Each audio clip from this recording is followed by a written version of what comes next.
and we're chatting with Michael Plekon, who is Professor Emeritus of Sociology and Religion at Baruch College in New York, and has also been a priest for 40 years. He is also an author, and we are talking about his book and the topic, Community is Church, Church is Community. Michael, it's kind of a catchy title. It is. How did you come up with it, and what does it mean? I was looking for a way of showing what the church is in a form that captured a lot of what the church is without getting into too many specifics. So I went to the New Testament. One of the most frequent terms for the church there is koinonia, or community, or fellowship, or communion. And I thought that that one incorporated worship, the sacraments, the scriptures, the fellowship of people in a particular congregation, as well as their learning and as well as their service to their neighborhood. So community was a way of bringing all of the different aspects and layers of the church together. Yeah, Michael, you and I have talked in the past about the church being a part of the community instead of being a entity separate from the community which has to reach out to the community. Can you talk about how that plays into your research, your work as a priest, and also your book? I follow what Sam Wells, who's now the vicar of St Martin's in the Field in Trafalgar Square in London, who's been a professor, a scholar, as well as a parish priest for many years. And he simply says, it's been in numerous articles and books of his, that the church needs to return to the center of life, the center of political, social, economic life, the center of people's lives. It's been on the periphery far too long.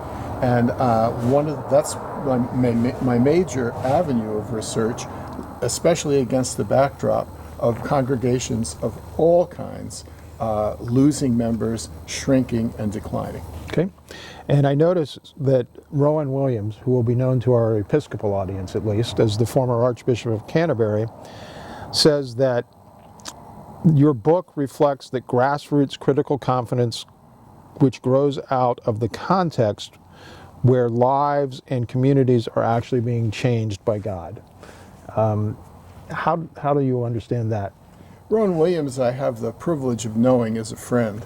And one of his old teachers once told me that Rowan is best understood and experienced as a parish priest. And I can say that, having known him for a number of years now. I think what he's driving at there is something that's evident in parishes that are showing some kind of resurrection. In the book, I try to use the central motif of the Christian faith, death and resurrection, as a way of suggesting that while we see a lot of what looks like death in the decline and shrinkage of congregations, there is resurrection. And the book spends a lot of time looking at actual congregations that are in the process of rising again. Okay.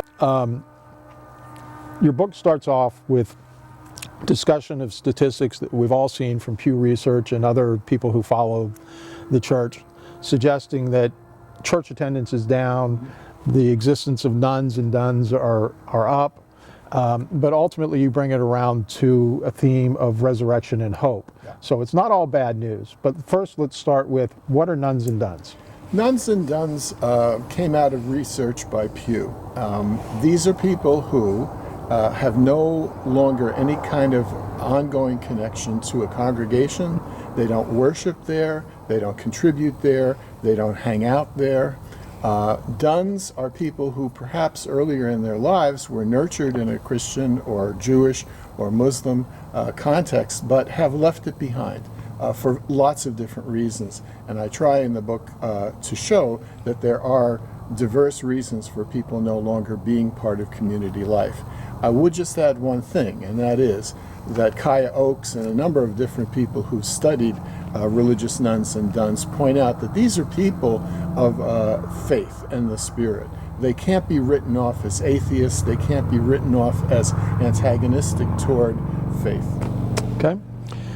And it seems that, at least in the United States, there's a nostalgia for the good old days, which in the United States means the 1950s and the 1960s. In the context of the church or most of Europe, nostalgia goes back a lot farther. Yeah. And you talk a little bit about how the community as church is a return actually to the origins of the church. Exactly, because when you say community as church, you're not saying anything new. I didn't think this up. Community is right there in the New Testament as the primary way in which church is described. Not as a building, not as a denomination, not as an interest group, but as the people of God gathered in a particular place and gathered around the Word and the sacraments and enjoying each other's company, yes, but also there to serve the rest of that community, even if they're not part of that congregation. In service to the community that you are a part of is sort of your definition of evangelism. Is that correct? Yes, and in fact, for the congregations who have experienced some kind of resurrection that I followed here, oftentimes the resurrection is rediscovering the neighborhoods around them, replanting in those communities, also repurposing their property. Oftentimes a whole church complex will sit vacant and empty and unused all week long. Some of these congregations have found fascinating, lively ways of repurposing those buildings for the neighborhood around. And I discuss some of those in detail. Okay.